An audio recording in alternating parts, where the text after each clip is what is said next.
Assalamualaikum warahmatullahi wabarakatuh. Selamat pagi, selamat siang, atau selamat malam untuk semua anak-anak siswa kelas 6 SD Muhammadiyah 21 Baluwarti. Semoga kalian tetap dalam keadaan sehat walafiat dan Pak Guru tidak bosan-bosan untuk mengingatkan kepada anak-anak untuk selalu menerapkan pola hidup bersih sehat dan menjaga kondisi tubuh agar tidak mudah sakit. Nah, sekarang kita masuk ke materi pembelajaran kemuhammadiyahan untuk kelas 6. Nah, pada bab 1 kali ini, mata pelajaran kemuhammadiyahan, kita akan membahas atau kita akan mempelajari tentang tapak suci putra Muhammadiyah.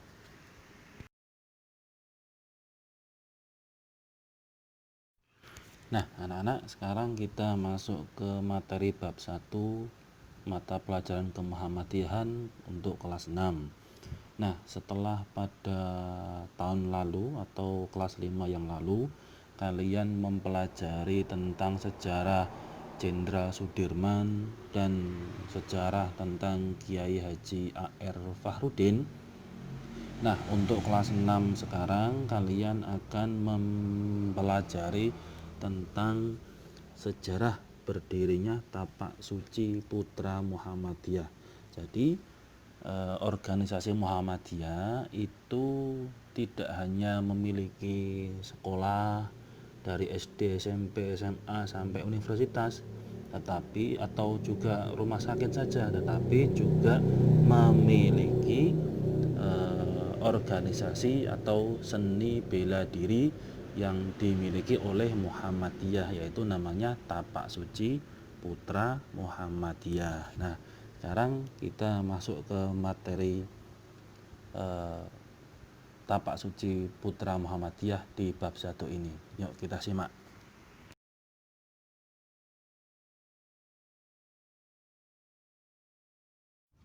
Nah, sekarang kita mengenal Tapak Suci Putra Muhammadiyah. Jadi, anak-anak, agama Islam adalah agama yang sempurna. Kenapa kok dikatakan sempurna? Karena setiap aspek kehidupan kita diatur dan diberi petunjuk melalui Al-Quran dan hadis Nabi. Nah, salah satunya aspek yang diatur adalah tentang menjaga kesehatan jasmani. Jadi ketika urusan menjaga kesehatan jasmani ini juga diatur. Nah, Nabi Muhammad SAW menganjurkan umatnya untuk berolahraga. Nah, jadi Nabi Muhammad juga menganjurkan umatnya untuk berolahraga.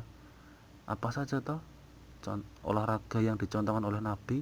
Nah, itu ada beberapa. Yang pertama, Nabi menganjurkan untuk berolahraga berenang. Nah, jadi kalian bisa berenang. Kemudian yang kedua ada memanah. Kemudian yang ketiga ada berlari, atau kalau istilah sekarang namanya jogging, lari-lari, lari pagi dan lain-lain. Kemudian yang selanjutnya ada berkuda. Jadi berlatih menunggangi kuda. Nah, itu juga olahraga yang disunahkan oleh Nabi. Dan yang terakhir adalah olahraga bela diri atau pencak silat. Nah, Pak Guru sudah memberikan contoh-contoh olahraga yang disunahkan oleh Nabi. Salah satunya tadi ada bela diri. Nah, di Muhammadiyah juga ada olahraga bela diri. Namanya adalah tapak suci. Tapak suci itu sendiri adalah organisasi otonom di bawah Muhammadiyah. Tapak suci tidak hanya olahraga dan seni saja, tetapi juga menitik beratkan pada aspek mental, spiritual. Fokus utamanya tapak suci adalah membentuk sikap dan watak kepribadian yang sesuai dengan ajaran Islam. Nah, kalian bisa lihat itu adalah video tentang gerakan-gerakan tapak suci. Nah, itu ada sekelompok orang yang sedang berlatih tapak suci. Nah, Tapak suci itu sendiri merupakan bela diri bernafaskan Islam yang dapat digunakan sebagai sarana dakwah. Sebagai sarana dakwah, amar ma'ruf nahi mungkar. Amar ma'ruf nahi mungkar apa? Amar ma'ruf nahi mungkar itu mengajak pada kebaikan dan mencegah pada kemungkaran atau keburukan. Nah, kalian bisa lihat itu videonya, cuplikan videonya.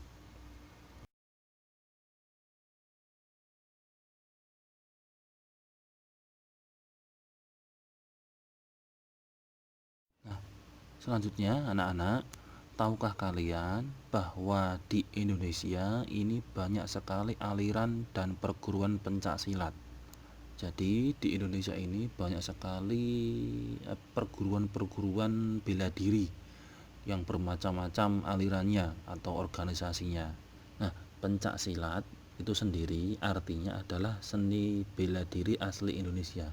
Jadi pencak silat itu adalah seni bela diri asli Indonesia dan merupakan budaya bangsa yang luhur, sehingga perlu dilestarikan dan dikembangkan. Nah, di Indonesia ini banyak sekali aliran dan kelompok dalam perguruan pencak silat seperti yang sudah Pak Guru katakan tadi. Di antara perguruan pencak silat tersebut adalah Tapak Suci Putra Muhammadiyah. Kalian bisa lihat gambarnya itu ada banyak golongan atau kelompok seni bela diri yang ada di Indonesia. Salah satunya adalah Tapak Suci Putra Muhammadiyah atau seni bela diri milik Muhammadiyah.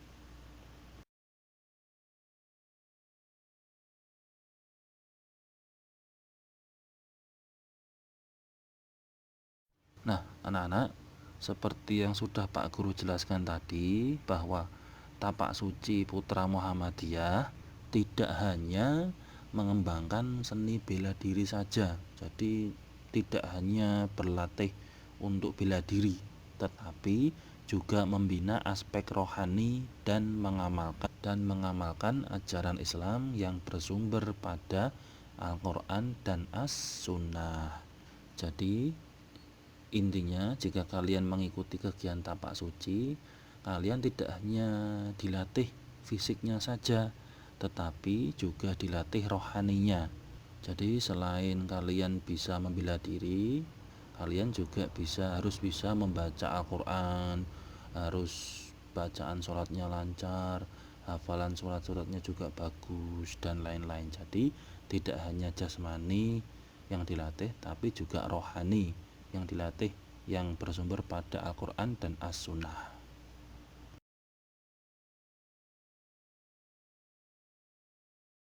Nah, sekarang kita masuk ke sejarah berdirinya Tapak Suci Putra Muhammadiyah.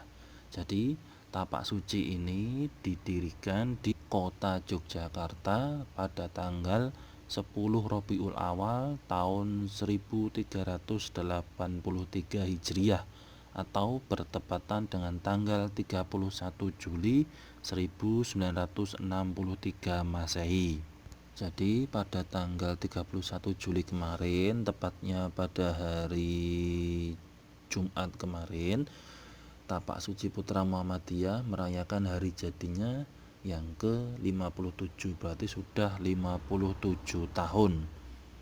Nah, kemudian Tapak Suci memiliki moto. Jadi Tapak Suci Putra Muhammadiyah ini memiliki moto. Motonya apa? Motonya adalah dengan iman dan akhlak saya menjadi kuat, tanpa iman dan akhlak saya menjadi lemah. Jadi moto ini artinya kunci kekuatan seseorang yang ikut tapak suci adalah pada iman dan akhlaknya. Nah, kemudian lanjut, organisasi Tapak Suci Muhammadiyah ini berkiprah sebagai organisasi pencak silat. Nah, dan menginduk kepada Ikatan Pencak Silat Indonesia. Jadi semua pencak silat yang ada di Indonesia ini, semua golongan itu menginduk kepada Ikatan Pencak Silat Indonesia atau disingkat dengan IPSI. Nah, anak-anak, sekarang kita simak asal-usul berdirinya Tapak Suci Putra Muhammadiyah. Jadi, asal-usulnya ini agak sedikit panjang, jadi sedikit bercerita, kalian simak. Pada tahun 1921 ada dua kakak beradik yang berasal dari Kauman Yogyakarta, yaitu yang bernama A. Dimyati, yaitu sang kakak, dan M. Wahib, sang adik, belajar pencaksilat ke seseorang yang bernama Kiai Haji Bushro Syuhada di Banjarnegara. Pada saat berguru, A. Dimyati dan M. Wahib ditunjuk oleh Kiai Haji Bushro untuk berkelana atau mengembara. Nah, A. Dimyati atau sang kakak ini berkelana atau mengembara ke arah barat, sedangkan M. Wahib, sang adik, berkelana atau mengembara ke arah timur. Nah, mereka berdua berkelana atau mengembara untuk memperdalam ilmu bela diri dan ilmu agama sekaligus berdakwah. Nah, setelah berkelana atau mengembara bertahun-tahun, kemudian mereka berdua kembali ke Kauman Yogyakarta. Nah, pada tahun setelah kembali ke Kauman Yogyakarta, kemudian pada tahun 1925 mereka berdua kakak beradik itu mendirikan perguruan Kauman atau disebut dengan perguruan Cikauman. Nah, setelah berdiri kemudian memiliki banyak murid. Nah, murid-muridnya A. Dimyati dan M. Wahib itu bukan hanya berguru ilmu bela diri, tetapi juga ikut membantu atau ikut berperang mengusir penjajah dan mempertahankan kemerdekaan. Jadi para murid-muridnya ini, murid-muridnya A. Dimyati dan M. Wahib ini juga ikut mengangkat senjata untuk mengusir penjajah dan mempertahankan kemerdekaan. Jadi hasilnya efeknya ada 20 murid yang gugur ketika melawan penjajah. Nah, pendekar besar A. Dimyati dan M. Wahib pada akhirnya merestui atau memberikan izin bahwa perguruan Tapak Suci adalah sebagai kelangsungan dari perguruan Kauman. Nah, pada tahun 1963 murid-murid A. Dimyati dan M. Wahib ini bahu-membahu gotong royong untuk mempersiapkan kelahiran Tapak Suci. Jadi asal usul Tapak Suci ini adalah berasal dari perguruan Cikauman atau perguruan Kauman yang didirikan oleh kakak beradik A. Dimyati dan M. Wahib. Nah, jadi itu adalah asal usul berdirinya Tapak Suci Putra Muhammadiyah. Nah, itu dulu untuk materi Tapak Suci Putra Muhammadiyah. Sekarang kita lanjut ke tugas kalian. Nah, sekarang tugas kalian setelah tadi mendengarkan dan memperhatikan penjelasan materi dari Pak Guru, sekarang tugas kalian adalah mengerjakan soal yang ada di buku paket Kemuhammadiyahan halaman 4. Kalian buka buku paket Kemuhammadiyahan halaman 4, di bagian atas ada soal 3, nomor 1, 2, dan 3 itu kalian kerjakan. Yang atas itu 3 soal dikerjakan di buku paket ya, di buku paket. Nah, kemudian tugas yang kedua di halaman 5 dan 6. Di halaman 5 yang bawah itu ada nomor 1, kalian kerjakan. Kemudian di sebaliknya halaman 6 ada nomor 2 dan 3, yang atas itu kalian kerjakan. Nah, dikerjakan di buku paket. Nah, tidak perlu di buku tulis.